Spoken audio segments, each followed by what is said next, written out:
নমস্কার বন্ধুরা, আজকে আমার চ্যানেল গাছটা ট্রিপল জিরোতে আমি একটি ভেষজ গাছ সম্পর্কে আলোচনা করছি। গাছটির গুণাবলী অপরিসীম।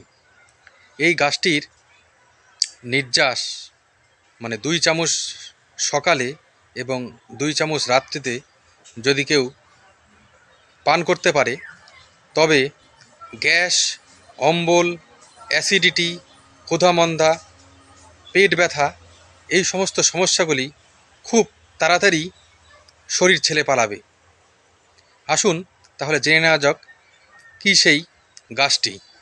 এই গাছটির নাম হলো রামধনী, যার বৈজ্ঞানিক নাম হলো ট্র্যাকিস পারমাম রক্সবার্গিয়ানাম। এটি হলো একটি সপুষ্পক উদ্ভিদ। এটি দক্ষিণ পূর্ব এশিয়া এবং ইন্দোনেশিয়াতে ব্যাপকভাবে জন্মে।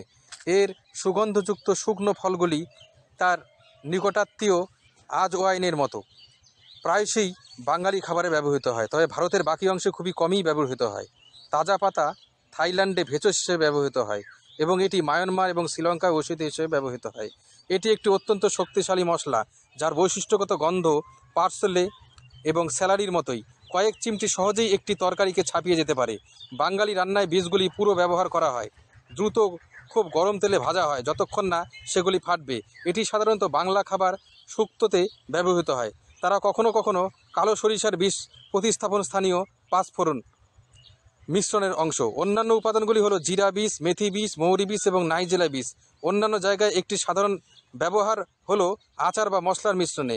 এটি সাধারণত ডায়রিয়া, গ্যাস্ট্রাইটিস, ক্ষুধামন্দা, বমি, পেটের প্রসারণ, বদহজম সংক্রান্ত পেট ব্যথা এবং কৃমি রোগের জন্য একটি ভেষজ হিসাবে ব্যবহৃত।